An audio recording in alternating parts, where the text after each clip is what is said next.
Wolf Bear Records is here with Flo Torq. How are you doing today? Oh, yo, I'm good, thank you. How are you? I'm doing good.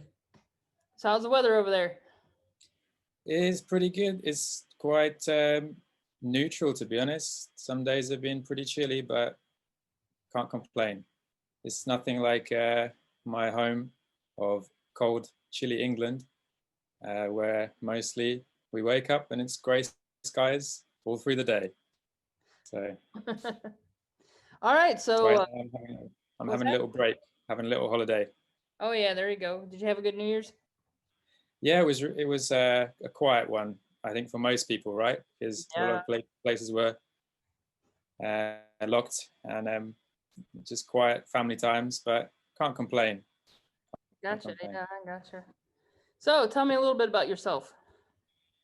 So, well, my name is Flo, and into a few different musical projects at the moment. The thing that is most taking my attention at the right now is this MK Street Poetry, which is like a combination of a few things I've been working with, mostly started around the electric guitar, but more recently I've included rap and spoken poetry and tried to blend the performance of playing guitar and also rapping simultaneously, trying to find a way to bridge these two worlds that are quite different from each other. And hopefully, I think there's nowadays more listeners who would similarly like to listen to guitar, rhythm, solo work, and also some spoken poetry. And yeah, I haven't seen a lot of projects so far in the previous decade that combine these two things, although I see it's changing nowadays. Yeah, So you're playing guitar and rapping? that's right. Yeah. Oh man, that's interesting. Yeah, I mean, it kind of happened, I guess, spontaneously from live performances where it was just easier to vibe off of an audience and kind of improvise in the moment, kind of work off of people's energies and kind of make up some lines from that. And then guitar just is something that I guess I've hidden behind for a while. I've kept the guitar with me because it gives me confidence, I guess, on stage. So then the two just kind of naturally came together. Well, that sounds pretty cool. I do like some of your songs. I've actually listened to a few of them. Oh, well, thank you. Yeah. I mean, it's nice to have listeners at this point. Like, I'm completely new to the game with this project. So whoever can listen, I'm just really happy to reach new audiences at the moment. Yeah. So how many albums do you have out? So previously I worked in this group called the Flower Children. And this band kind of was together for 3 years. And then we went into the studio and recorded our first album. And I mean, the band kind of fell apart at that point, but we've taken a hiatus mainly because of COVID. We had to put off some of our live gigs, and we just kind of waiting for the next time to go back out as a live band. But it was a mixture between kind of psychedelic, funk sounds, and yeah, it was a really fun project. But for now, it's on a break. So you actually have a band? Yeah. There's a band which is made of bass player, keyboardist, saxophone player, some percussionists, but they're all kind of housed around different parts of Europe. So it's hard really to pull everything together unless we have like a tour or something more committed to work on. You know what I mean? So basically, what you're doing is you're doing a little bit of solo work on your own, doing your own project. Yeah, that's exactly it. Oh wow, that's kind of neat. You keeping you busy. Yeah, it does, and that way I can always do something because really I'm kind of hooked on the performance. I like to be live, Right.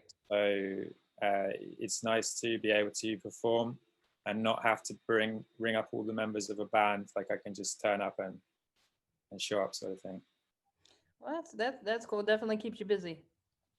Yeah. And I'm really enjoying the process anyway of kind of looking more interior into the thoughts that I have, kind of looking at my past and kind of bringing those things to the front of the project. Whereas I think when you're in a group, you have to a lot of the time have like a mutual agreement on something, Right. or there has to be some give and take in a group project.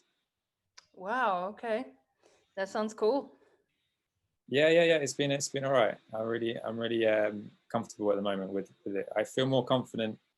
I think this year than say a couple of years ago when I was kind of messing around, not really knowing what I was doing. So, do you have an album for your new music by yourself, or? Yeah, there's a debut album out, which is this self-titled MK Street Poetry. This is available on Bandcamp. There's also another mix that's on Spotify. It's just become live, I think, yesterday. Yeah, so there's like two different versions of the album out for some reason. There was a production difference or something, mastering issue, but it's nice to have a different taste. There's like the Bandcamp one is more raw sound. It's kind of pushed a little bit more in some areas. So I guess for the real fans of just like experimental music, it would be better to go to the Bandcamp and get the real thing. Well, that's cool. Are you gonna put it on YouTube or YouTube Music? Yeah, I will probably work on a music video for at least one or two of these songs because I think they have enough kind of a commentary to go behind them to make some videos to take that a little bit further. And I guess when I was writing the songs, I kind of had it already in my head that I was going to make a video out of the storytelling that is in the songs. I think if I could make a video for every song on the album, so like on the EP, 7 songs, it would be really nice to have like a day in the life kind of thing, so that each song kind of takes another stage of like a day in the life of the character that is this project about. Well, that's kind of neat. So, is how long have you been? When did you start actually wanting to be in like a band or? Oh, I can't think of a time when I didn't really want to do this. To be honest, it's been a long time. I think the first time I wanted to play music, I would ask for my parents for like a drum kit, and this was obviously the hardest thing to convince anybody's parents to buy them. Right? Drum kit, yeah, definitely. Yeah. So I had to kind of go back to the drawing board and think, what can I ask for that will be maybe at least acceptable within the space of kind of suburban Right, community. exactly. Because when obviously when you ask for a drum kit, parents are thinking, "Oh my gosh, headache, headache." Yeah, definitely. That was definitely the reaction I got. But I don't think they realized that guitar can be kind of just as loud. And after a while of cranking the guitar up and getting kind of bigger amps, eventually there was some knocks at the door. And I thought, oh no, here we go. The neighbors are going to complain. But actually, when I opened the door, they were saying, oh, keep playing. There was lots of encouragement. So that was really nice to see. I Well, that's think cool. without that, it would have been hard to kind of carry on for so long, really.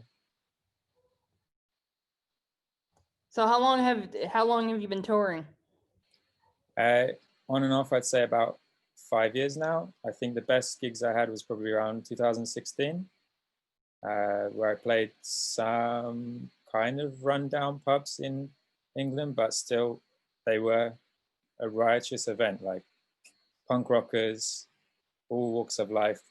People would come there, and it was really good time to just try new things out, and have fun. So would you be interested in like doing international touring? Oh, I mean, yeah, it would be sweet. You know anybody?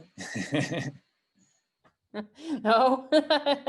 I mean, there's plenty of places to play over here, but I was just saying, I don't know if you guys were interested in traveling or not, or some bands Ah, don't because they think it's too expensive, but I think they're just more of our local band type people. right. But I guess in the States, kind of local has a different meaning, perhaps, because Yeah, it's rather large to start off with to tour around even one state, I assume.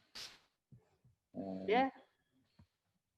in the UK, we kind of have the idea that you can tour anytime. Really, there's no pressure, because how far you're going to go, it's going to take you maybe a day to travel from one side of the country to the other. So that's all you need, really. Just some enthusiasm and a bit of petrol money, a bit of gas money.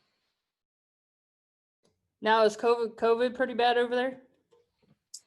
I haven't really heard the latest, but yeah, it doesn't seem great. It doesn't seem great. So I guess just keeping your ears peeled and keeping an eye out to see what's what before you go places. I mean, for me, it's not too effective because I'm working with other musicians anyway. So I need to travel. I need to just get work done. But I guess for regular, a lot of other jobs that people had, maybe that they were counting on, they've had to change their ways. So, but for me, I guess I've always, as a fellow musician, we all had to adapt most parts of our life anyway with our career. So it's not too much of a change. So you do all your music, right? Yeah, mostly I make all the instrumentals, I record the vocals, I go into the studio and produce it myself. Um, but I actually worked on this MK Street Poetry with two other producers. So it's like a 3-part production team. One is making, he's called Semi, and he's making like deconstructive electronic music. So he's making these kind of spacey, stretched out tracks that you hear on the debut EP. And Naf is the other collaborator. He's kind of making old school boom boom bap hip hop kind of retro sounds, which is the softer kind of track. So in between the two of them and my own production, we come up with this project. Yeah. Now do you have to pay for that or? Oh well, not initially. I mean, we're going to have to split what comes from the project, I'm sure, at some point, and depending how it goes, maybe we'll do some live work together if it calls for it. But at the start, it was very friendly. Like, it's just based on, okay, I'll give you some beats, you work on these, and they'll get them noticed as well, just as much as the beats, and kind of give a more solid sound to the project. Yeah. But for sure, I really was happy to work with these two producers because it added a lot more energy than already project had. Yeah. So out of all the songs that you've done, what's your favorite? I'd say like the closest to the sound I was trying to get is the track 4, which is called Ignorance. And I also like the message behind that track because it's kind of like, do we really believe in who we've asked to look after our countries, and who's kind of running things? How have we left kind of ignorant people and ignorant systems in charge? And the sound of the track is really, it's a nice blend between live music, guitar playing, and then this hip hop trap sound. They kind of merge together, and it just feels right to me for now. It's a good sound for right now. So who are some of your influences?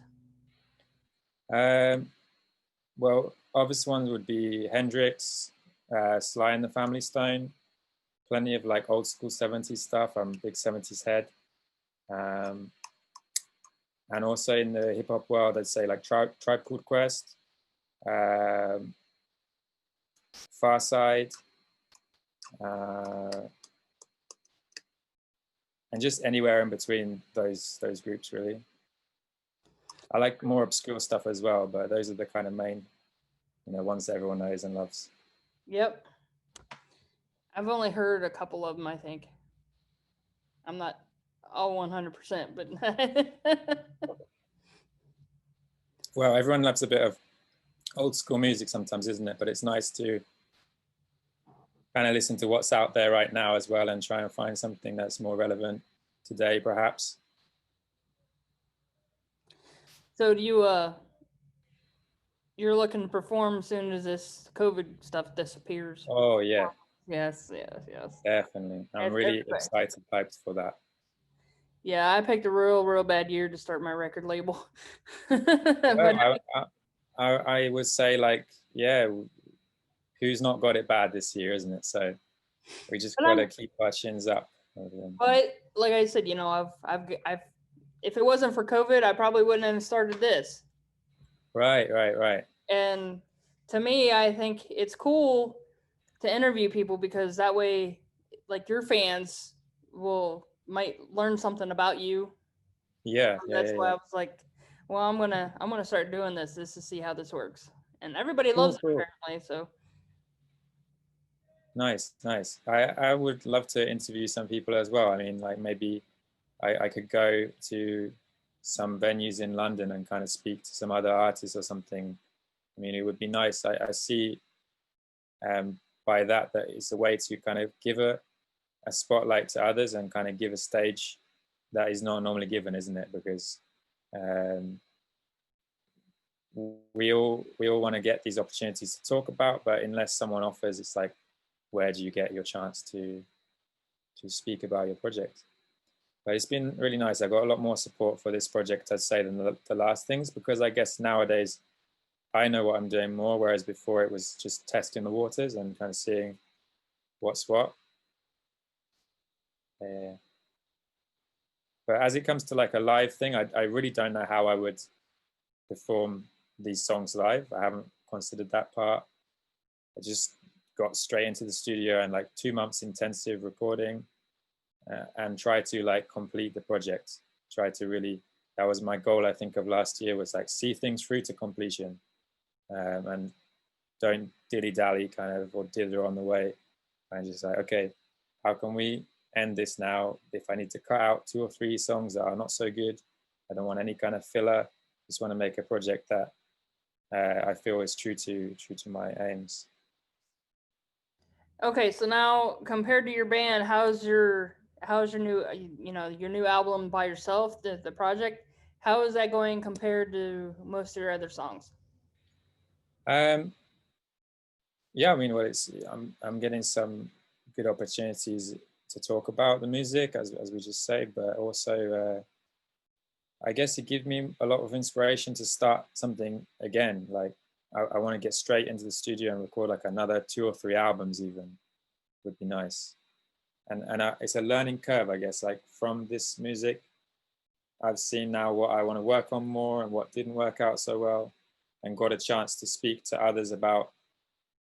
I guess there's a lot more discussions that happen away from public eye, like with other artists and other collaborators, kind of get a lot of feedback, and the feedback's been really good in that sense. Anyway, people that I worked on with the project are really like, oh, this is sounding, really better than they expected. So yeah, can't be bad really. So are you getting like a lot of listens to your songs?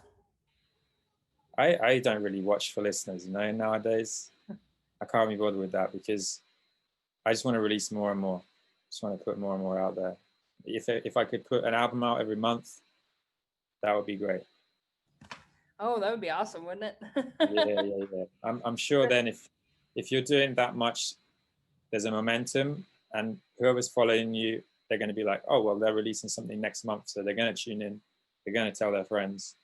Nowadays, if you just make like one album, I think even they said at Spotify, like you can't be doing that anymore. Like making an album and then just sitting on it for years. Nobody's going to pay that time. You got to show that you're willing to entertain on the regular, whether it's live or whether it's like getting in the studio and putting more stuff out. Just like having something new always to check out, I think is important. Well, absolutely. I know it really stinks, sometimes when you're waiting on for a band to put out a new album and it's like you're sitting on the edge of the seat, like, come on, put something out. Yeah, yeah, yeah, yeah, yeah. And there's been a lot of groups that I really like that I just couldn't see where they're going. And then finally, when they put something out after maybe like 2 years of waiting, you're like, oh, come on, really? Is this what we've been waiting for all this time? I do get that frustration. So I would never want to like create a following just to like leave people waiting. No, no, no. So, all right. So, where can people find your stuff? Oh, for right now, I say like subscribe to the YouTube. We've got like well, I actually run a record label at the same time, so the record label is kind of where you're going to find all of my music and all of the other artists I work with, and that's Collective Caffeination. So that's on YouTube. Also, it's on Facebook, same name, Collective Caffeination. Yeah, just wherever else you can find me, Spotify, Bandcamp, iTunes, Apple Music, all Do of you those have good a places. Do you have a website?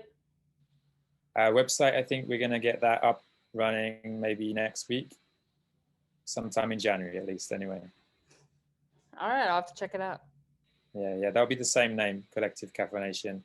And there, I guess we're going to do something a bit different. Maybe we'll have like some works in progress, so like it might be the place you'll see the earliest ideas from the label, like what's the next band that's going to be put out, or maybe some of their workings, like their lyrics and behind the scenes videos, things like that. That will be all up on the website. Awesome. So, yeah, it sounds like you definitely going to be putting some more music out here shortly. For sure. We're going to be busy this year, for sure. Good. Can't wait to hear more of Yeah. your work.